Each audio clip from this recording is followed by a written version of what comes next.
But you know what's so special about this country is the people.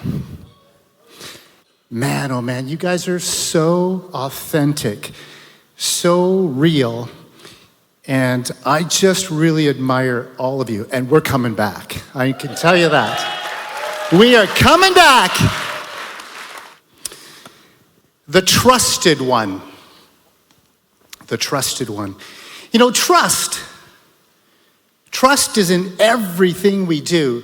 It's in relationships, it's in our decisions, it's the foundation, it's the bridge, and it's the glue to everything we do. From a relationship to a decision that we make. Trust is in everything. So for the next 30 minutes, I want you to read this quote and say, you're going to give me a little bit of your time and trust that I'm going to share something of value. You with me? You got to give it to me. Are you in? Okay, here we go. So trust is in everything. It's the glue, it's the foundation, it's everything that we do. And I don't know about you, but I have a trust meter. I meet somebody, I make a decision where I'm going to trust this individual. In my decisions, I go to my gut to make a decision. Where is that? So we're going to have a little test here. We're going to test your gut meter. When you see this image, where is your trust meter? Is it at 0 or 10?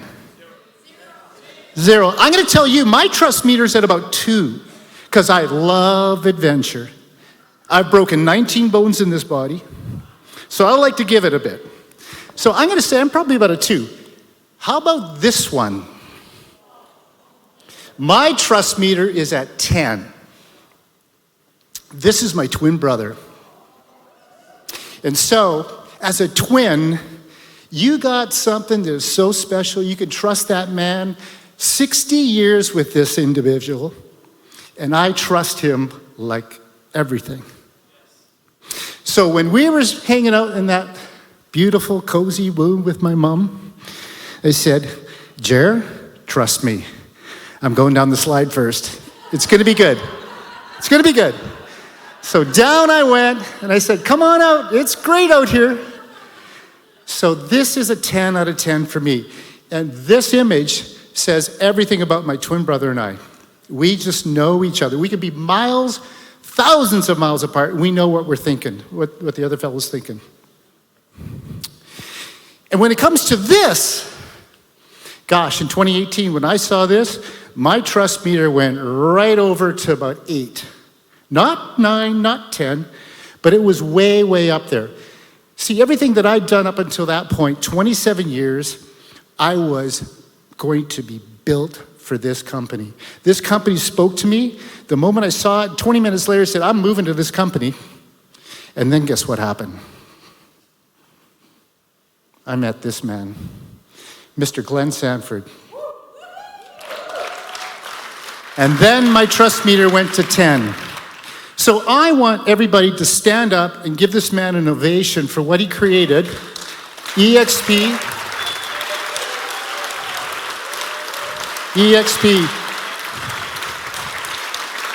And I really, truly believe that.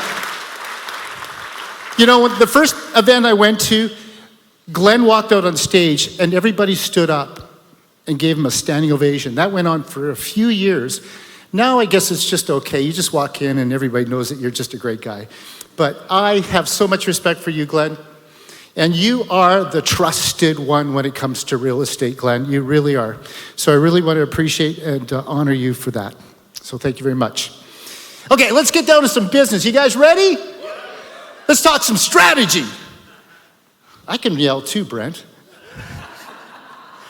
We're going to talk about strategy, co-opetition, and resilience. And so let's get on with strategy. Another trusted one in my life was my father, an amazing man.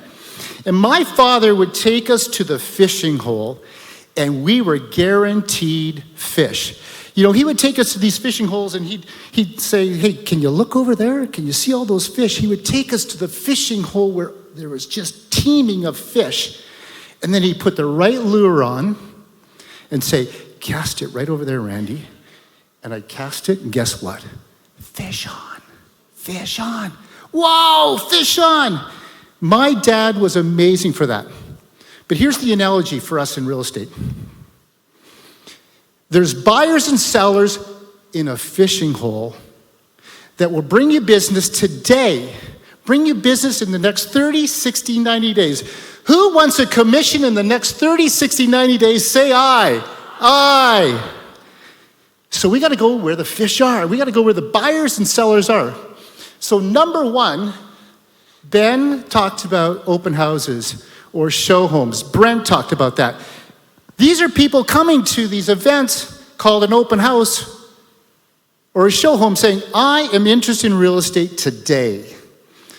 Go where you're going to be introduced to the fish, the buyers and sellers. Open house is a great place to do that. The next one, vacant and empty homes. So what I do is I scour the classifieds looking for people that are renting out their properties. They're tenanted homes, but they're vacant. And I call up the sellers. I don't know if you can do this, but in Canada, it's really easy to find who the owner is. And I will call up the owner of the property and say, listen, I know you're trying to rent out your property, but it's vacant. Wouldn't this be a great opportunity to put it on the market? So it's a great way to get a listing today. Now, I don't know about you guys, but do you call yourselves estate agents or property practitioners? I'm going to say, stop that. I don't call myself a realtor. I say I work in the real estate space. Think of a different way that you can talk to people and share something different than everybody else. So this is a great way, vacant home. And next would be moving sales, garage sales, and what we call pods, or you call it podded. I look for these. I go through the classifieds, I drive around, and I go and introduce myself to the homeowners that are hosting garage sales because I know that they're decluttering and getting ready to list. And so often they do have an agent already, but I say, listen, wouldn't you like a second opinion? This could be the biggest equitable event of your life. Would it make sense that you have a second opinion? So, another great option there for you. Just listed, just sold. This is contagious. You put a sold sign in a property or in a neighborhood, and next thing you know, there's 3 or 4. It's contagious. The moment a new sign drops in the ground, I say to my team, get out there and start knocking on doors because somebody else is going to be listing their home in the next 7 to 30 days. Guaranteed. Another great opportunity for 30 to 60, 90-day commission check. Join clubs. Man, this one's been good for me. I joined a club called Real Estate Investment Network 12 years ago. 300 people show up every month to this event. About 100 of them are realtors. So how did I stand out? How did I get the business? Because many years I sell 20 to 50 homes from this one group. I just went and said, how can I help? How can I be the agent on your team to serve you and make your events better? What can I do? Can I work in the back? Can I do this? Next thing you know, guess what? I'm on stage and I'm the trusted agent in the room. Be part of clubs. In fact, the more expensive the club, the better it is. The more exclusive the club, the better it is, because those people will really connect with you because it's exclusive and expensive. If it's just anybody can come, nobody connects. So make sure it's exclusive and expensive. Referral link. This is a BNI group that I personally make, so Business Networking International, and I handpick my people, whether it be a painter, a landscaper, an inspector, an accountant, a lawyer, and I bring them together once a month. I lead, I give them value as far as business, and of course the referrals happen in such a significant way, it's unbelievable. And by the way, I've got ebooks and all these, which I'm going to share with you in a bit, okay? So all these have an ebook to go with it. And then I would do events all the time. Now I do realtor events, by the way. I call them Realtor Collective. Thank you, Glenn, for being at some of my events. But host events and pick a section of the market, a segment of the market that you're passionate about. If you love seniors, do senior events, move down events. If you love investors, do investor events, but do what's passionate to you. So these are some great opportunities to get deals in the next 30, 60, 90 days. And if you want more, I've got many more, but I just real short on time. So here is the ebook. Take a picture of that. Don't download them yet because there's 5 there. So take a picture of that for the ebooks, or just go to randydyck.com. While we're staying on real estate here, talking real estate, this is what I define as trust. And I share this with all my clients. You should be doing this as well. Rip it off, duplicate it, steal it, whatever. But I sit down with my clients, I say, listen, I want you to know that I've got your back. And how I'm going to do that is through trust. So T is for timely. I'm going to be on time every time. In fact, you should be 20 minutes early, because when you're 20 minutes early, you can research whatever you're going to share. You're going to be 20% smarter. Trust me, when you're prepared, you look 20% smarter. R is for being reliable. What I say, I will do. Are you reliable as a real estate agent? U is for useful. Are you bringing useful information that is valuable to your client? What do you think S stands for? Sexy? Strategic. Strategic. People need action plans. They want you to lead. So be a leader. And I sit down and I say, this is what we're going to do. We're going to do this, and then we're going to get that. You need to give them a strategic plan. Everybody needs to be led. We're sheep. We're sheep. They want to be led. And T is for being tenacious. Be tenacious. Be a Brent Gove. Be tenacious. Co-opetition. Co-opetition. Who likes to hang out with competitors? Yes. Competitors raise the bar every time. They push you to be better and better every day. So co-opetition is really competition with your competitors, but being co-op about that. And a great story with that is a giant called Amazon. And really, this is the concept of these two competitors coming together. One competitor can light a fire. Two competitors can light a really big fire. Somebody said this to me the other day. When in fear in the bush, just build a bigger fire. When you can hang out with your competitors and get along and do business together, oh my goodness, it's a big deal. It's a big fire. So this company called Amazon, which we all know is a giant in the land. Does anybody know what AWS is? Amazon Web Services. Amazon Web Services is really the machine of Amazon. See, Amazon's the storefront, and AWS is the back end. And without AWS, what you order online through Amazon wouldn't happen. It's the AWS that is so powerful. And these are all the things that AWS does to make that seamless, easy, and that package to show up in 24 or 48 hours. It's the machine. In fact, it's so powerful, it services 1/3 of the market. Think about that. 1/3 of the entire back end of all those online stores, AWS is powering. That's going to be us one day, right? EXP is going to power the entire real estate world, at least by 1/3. Woo, let's go, 1/3. But there's another giant in the land called Netflix. Who has Netflix?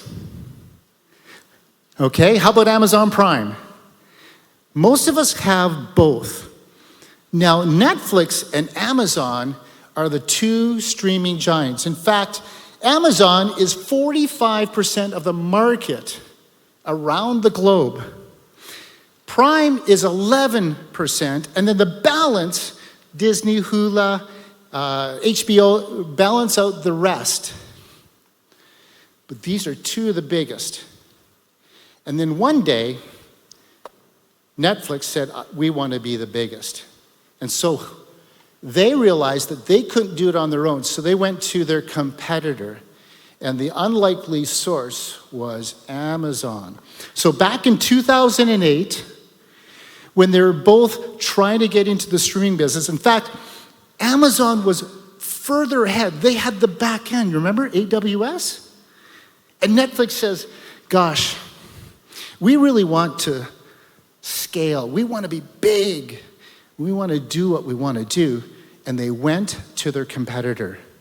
Who is your competitor that you should be talking to today to say, I need your help to scale? Who is it? Is it the agent across the hall? Is it the agent down the street? Is it the broker owner down the street? Who is your competitor that you should be connecting with, collaborating with, and cooperating with? So Amazon said, we will partner with you. We will have an alliance with you, and we'll be the trusted one. Yet Amazon could have done this, right? They could have just gone, ugh. And they said, no, we're going to be the trusted one. Are you the trusted one? Will you go to your competitor and say, listen, I know you can use my help, my services?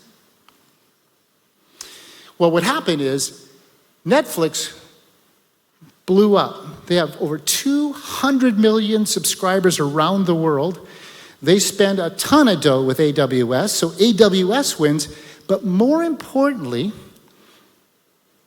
AWS said to the rest of the world, we're trusted. We're the trusted one. That's who we are at DXP. We are the trusted one. I worked at RE/MAX for 20 years. I couldn't trust anybody in that office. Yet now I go to the RE/MAX agents and I say, listen, I'm the trusted one. Come over here. I'll share everything I've done over 32 years. I've sold 7,000 homes. Let me show you what I can help you with. I want to be your trusted one.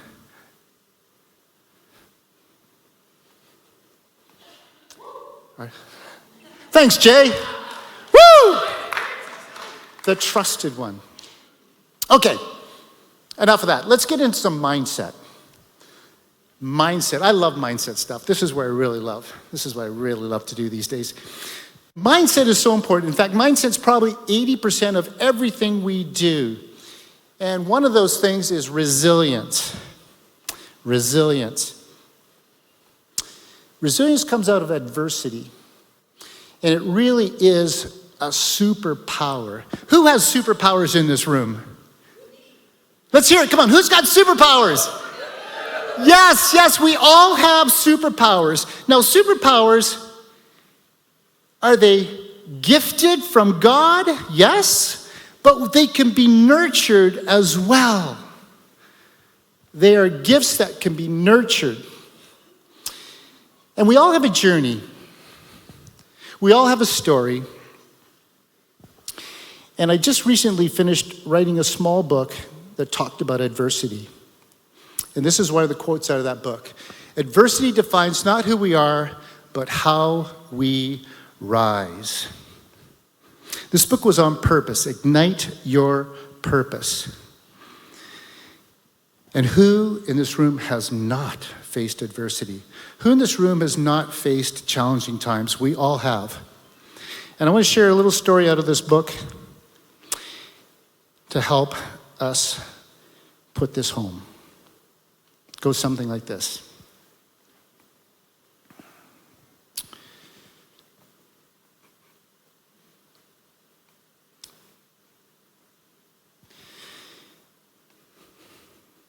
In the silence,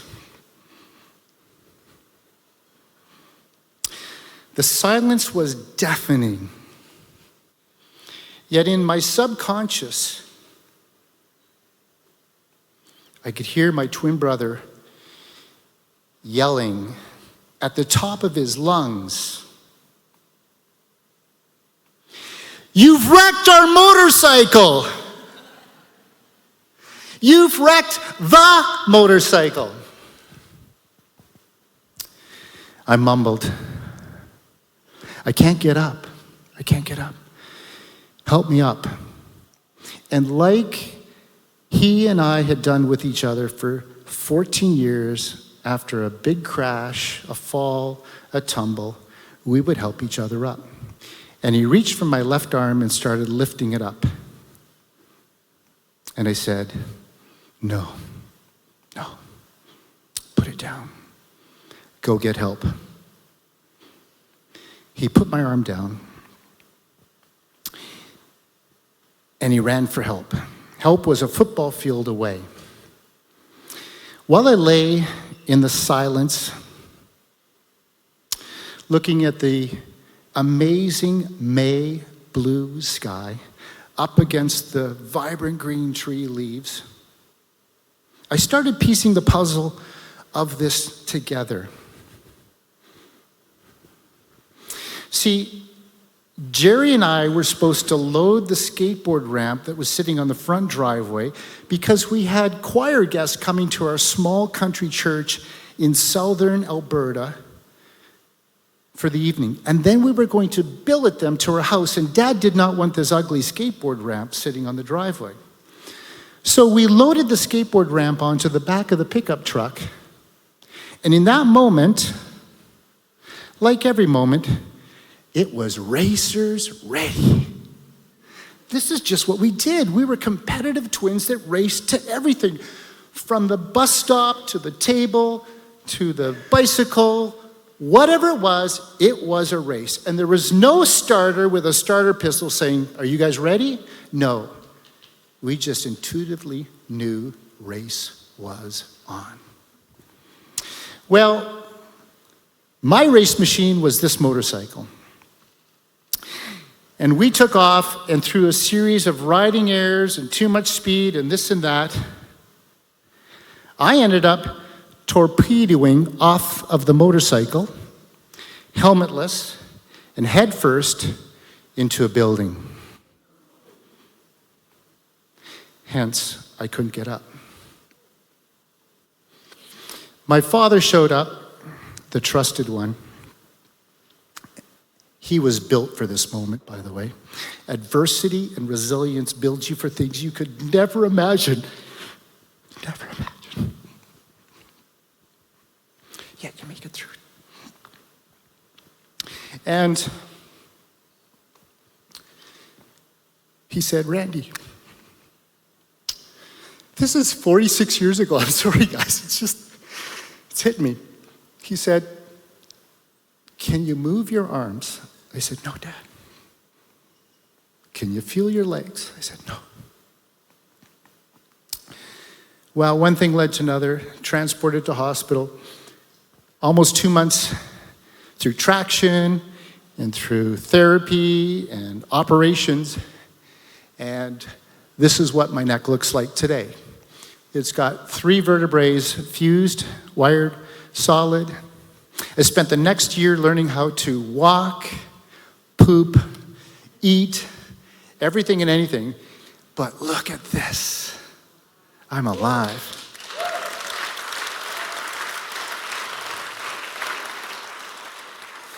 That moment was the beginning of adversity and resilience that I never knew I had. That was the moment that I found out who I really was. That was the moment that I realized that I was stronger than I thought. Adversity does not define who we are, but how we rise. And resilience is one of those superpowers that I have today, that I've used in my real estate business, that I've lived in my life. Resilience is the strength and speed of our response to hardship. We need hardship. We need hardship to find out what we're really made of and who we really are. The adaptability, the mental toughness, and the perseverance is what resilience is and how we rise.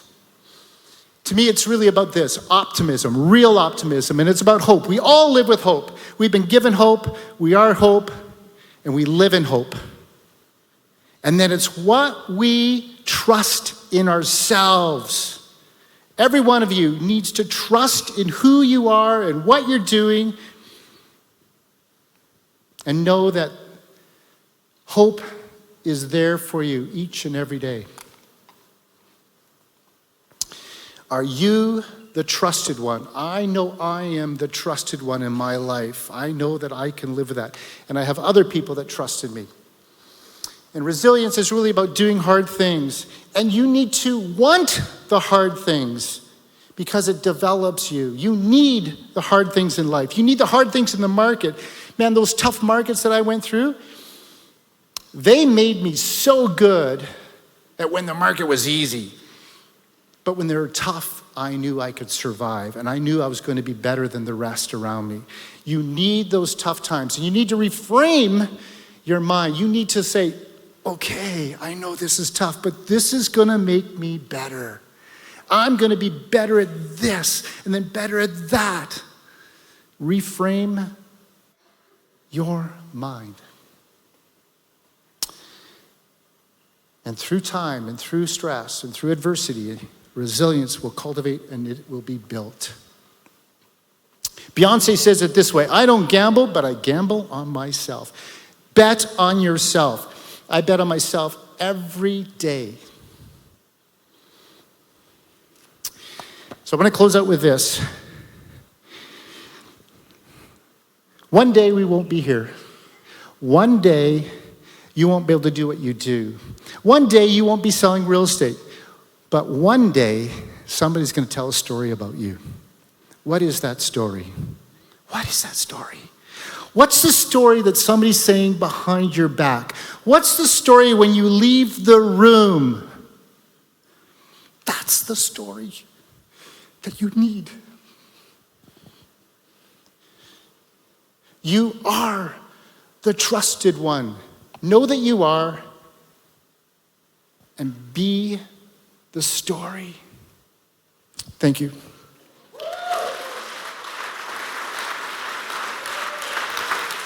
Thank you, Randy.